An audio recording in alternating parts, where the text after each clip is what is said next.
Alright, hi everyone. So, doing this outside today because it's such a nice day. It's been absolutely beautiful the last few days. Although by the time I was ready to record yesterday, I was already up in my room. But I wanted to talk about Islam today because, oh my god, people virtue signal about, oh, I'm friends with a Muslim, oh, I'm dating a Muslim, I'm such a good person, or it really pisses me off when people get upset that I'm dating someone or friends with someone who's Islamic, and their whole point is to virtue signal about this, right? And so, that's really, really frustrating to me, because when I look at that, and I see someone who, like, says a comment like, oh, I'm dating a Muslim man, and he's the best man who I've ever dated. He treats me the best that I've ever been treated. And then I go, well, he's obviously not a real, like, strong Muslim. He obviously doesn't follow the religion. If he's a good guy and he treats you well, and I'm not talking about, like, people.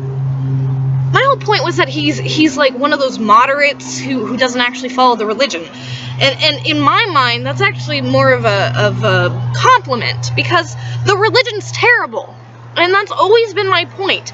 And then you have these idiots, because I'll say something like, oh, he's obviously doesn't really follow the religion because if he's that good of a guy, and that's my whole point, is the religion's terrible, not the person, right?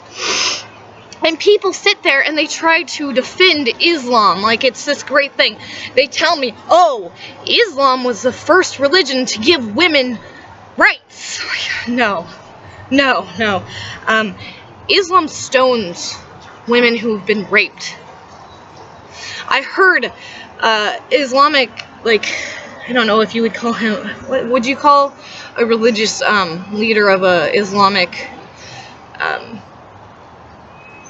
mosque, an imam, or so, I don't know what they're called, but this guy, and he was in this giant mosque talking to probably 1,000 guys, and there's this video online, and he's basically talking about how unless a woman is covered up to her wrist and her neck,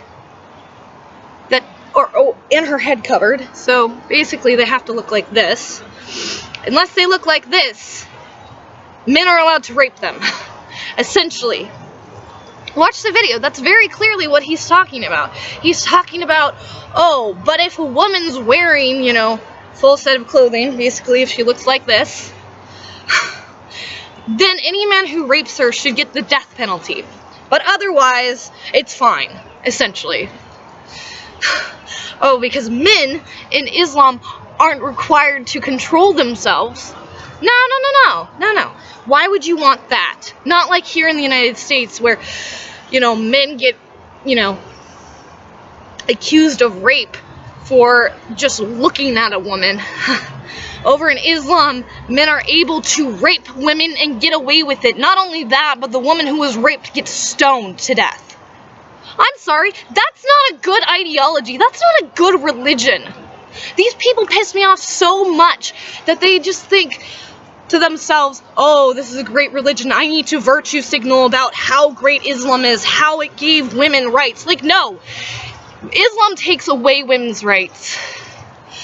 You know, back in, like, the 70s, there were women in the Middle Eastern countries, like Iran and other, you know, Islamic-run countries and stuff that were fighting against having to wear the hijab.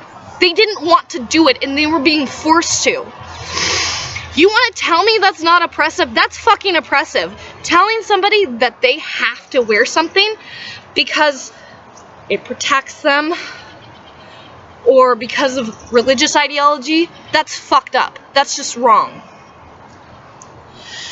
My ex-best friend from high school and middle school, she was half Afghani, and I don't know if you guys know anything about Afghanistan, but at a certain point, the Taliban or was it Al-Qaeda? It was one of the two, Taliban or Al-Qaeda. And they ran through Afghanistan. And her mother and her grandmother and her uncle fled Afghanistan because of that. They came to the United States because, you know, I go over there. I hang out with these people a lot. So don't tell me that I'm racist or against Muslim people in general, because I'm not. These people, they were the best people I've ever met. You know, other than the grandmother was kind of crazy. She wanted to stab the dad. But she was also more religious and more culturally Arabic, I would say, or Middle Eastern or whatever. She would watch, you know, Al Jazeera on the TV constantly and stuff like that. And but the mom, you know, who had been over there, she was a strong, independent, feminist woman. You know, she came to the United States. She got herself a career. She got herself a good, loving family. She is fucking boss. She'd sit there, she'd smoke cigarettes, which I know is fine in those countries because a lot of Middle Eastern people I've met smoke, but she would also sit there and she'd fucking get wasted and have fun, you know, hanging out with friends and family. And she wasn't against anybody. She didn't bring up her, you know, religion or former religion or anything like that. I don't think she was really that much of a believer. But those aren't the people I'm talking about. I'm talking about the fuckers over there who do stone women. You know, and it's part of their ideology. And you can see it when you hear their religious leaders speak, like I just mentioned before. And then the other thing people like to do is they like to compare Islam to like Christianity or something. It's not even remotely the same. First of all, Christianity has done a lot to try to get its shit together. Like, Christianity as a religion is pretty fucking good. You go to a church and they tell you Jesus loves you, Jesus forgives you, go be a better person. Islam comes in and says, obey Allah or you're gonna die. That's what Islam says. Christianity talks about some sort of, you know, metaphysical death where you die to your sins and you're resurrected, reborn into, you know, this image of Christ, which is, Christ is really a representation of what, you know, the perfect man could look like, so to speak. You know, the perfect man would be self-sacrificing. He would be, you know, wise. He would, you know, be devoted to the good, to God, you know, and he would be giving and loving and caring and stuff like that. Muhammad was a warlord. Muhammad was a warlord who wanted his people devoted to him, and so he made up, you know, probably from his understanding of different religions, he made up his God, Allah, in order to control his people. And you know that. You know that because part of Islam is that if you ever leave Islam, the other people within the religion are supposed to hunt you down and kill you. That book, that holy book, is violent. You can talk about about Christianity all you want, but goddamn, who the fuck follows the Old Testament anymore? I mean, the Jews don't even do that, you know? Like, or if they do, it's like, oh yeah, I'm kosher. I don't eat pig. You want to compare Islam with these other religions? Oh yeah, let's go to Buddhism, for instance. Okay, Buddhism is a lot about self-reflection. It's a lot about trying to clear your mind. It's a lot about trying to find some sort of ultimate truth through meditation and through the same sort of charity works that Christ was doing. You want to tell me how that's bad? Huh. I don't think it is. Or let's talk about Hinduism. You have, Hinduism has multiple gods. I haven't seen any terrorism come out of Hinduism recently. Have you? No. So these people, they want to deflect off of the nasty things about Islam. I'll mention, oh yeah, women who get raped or stoned over in those countries, and they'll go, but Christianity, and I go, that's not relevant. It's not relevant. Another ideology, another religion, when we're talking about one specific one, not relevant whatsoever. My dad was in the Air Force, okay? He saw a lot of this shit. He saw what they did. He's read the Quran, you know? And these people aren't good people. The ideology is evil, toxic, oppressive ideology. The women in Islam, they need feminism more than the women here. I mean, I can say with a straight face that the women in Islam need feminism. They need that sort of radical ideology that's going to move them and help them get out of the oppressive ideology that they're stuck in.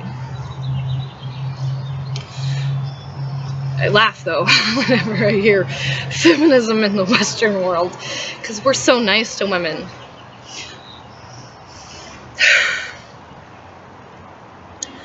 I mean, Islam's scary, man.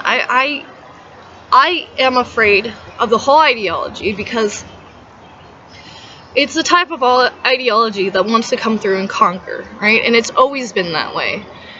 People want to talk about how bad the Crusades were. Yeah, the Crusades were isolated to Israel.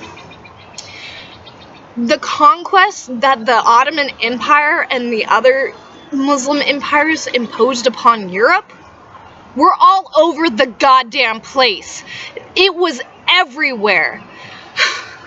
And our ancestors in Europe were like, no, fuck this shit, get these motherfuckers out of here, we don't want to die. And then we became the most powerful. And guess what? Yeah, we did some shitty things to different groups of people. But we're kind of done with that. We've decided that we're better people than that. The Muslims have not. They're still doing it. They're still trying to conquer Europe. And Europe's just letting them now. You know, you see all the terrorist attacks? What do you think that's about? That's Islam trying to conquer Europe. That's what they're doing right now. Did we go in there and stir up the hornet's nest? Hell yeah, we did. That's why I'm pissed at the U.S. government and everything that they've been fucking doing. We didn't need to go in there and stir things up. But any other ideology probably wouldn't act that way, you know? They wouldn't blame people who had nothing to do with it. I understand why they're angry, but then you pull Islam into it, and Islam radicalizes them even more. And you don't even have to, they don't even have to be from like a country that's been attacked or anything for them to become radicalized. This is a really tough situation for our world to be in right now. Because the deal is, Islam's not a good ideology. What we did to the people in the Middle East, not a good thing either. And I do believe that white people in general are trying really hard not to fuck things up. It's just the people we keep choosing as our representations for our government, terrible, fucking, awful, corrupt people. Our system's so corrupt, we don't really even have a choice over it anymore. We live in a more tyrannical government than, you know, and they just keep getting more and more tyrannical. I don't know if Trump will reverse any of that, but yeah, here's to hoping he might, you know. But the thing is you cannot defend Islam, especially as an ideology, you know. It's toxic, it's awful. There's a reason why Christianity won out in Europe. And regardless of whether or not you like this, the firm hand and the firm grip that the Catholic Church had on Europe for such a long time is one of the reasons why Europe actually survived. See, Christianity's, at its base core, is about forgiveness, and it's about peace, and it's about surrender and sacrifice. Of course, the Catholic Church, you know, didn't let people read the Bible for the longest time because it was all in Latin. All their services were in Latin. People didn't understand what that was. They couldn't read. So that part of it I don't agree with, but the fact that the Catholic Church was able to hold Europe together long enough for us to kick, you know, the Islamic extremist conquering empire out of Europe, I think that's a good thing. You know, the Catholic Church did do really shitty things, and Christianity in the past has led people to do really shitty things, but it's not the ideology of Christianity itself. That's the difference. The ideology of Christianity doesn't have to do with violence. It's not a violent religion. It's really not. The people who have been Christian in the past have been violent. Islam is a violent religion. It's a completely different sort of ideology. Its origins are completely different. The origins of Islam weren't, this guy has really good ideas, and so he's getting a lot of followers who like to follow him around and listen to him, and then he feeds them by performing miracles. That's not Islam. Doesn't have the same sort of beginning. Muhammad was a warlord who wanted to keep his people in line and keep his troops from deserting.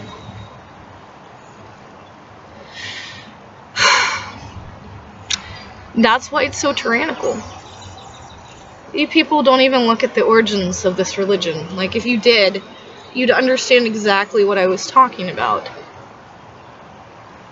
Christianity? Yeah. It looked at the Old Testament and went, that shit's violent. We're not doing that anymore. All you fuckers out there who are virtue signaling, and this is something that Jesus talked about. He talked essentially about how if you are mourning, you don't want to sit there on the corner and rend your clothes and cover your face in ash and wail on the corner. No, you grieve in private. You know, because that's real grief. You pray in private. Because that's real prayer. Oh, I guess he was talking about prayer, wasn't he? When you pray, pray in private. You don't pray in front of people. And the whole point is, because if you're sitting there and you're praying in front of people, all you're doing is just, like, virtue signaling to them. And, that's not real prayer. That's not real connection with God. And that was Christ's whole point, is you have to have a real connection with God. You know, and that's what he was trying to bring through that religion. Islam just wants obedience. It doesn't matter what you think, what you feel, who you are. There's no forgiveness. There's no peace to it. Islam is not a religion of peace. It's a religion of war. And the sooner you guys figure that out, the better off you'll be. Alright, if you like this video, go ahead and hit subscribe, like it, comment, share it, all that good stuff. You can also follow me on Twitter, which is going to be in the description below. I love everybody. No, I don't. I hate everybody. Goodbye.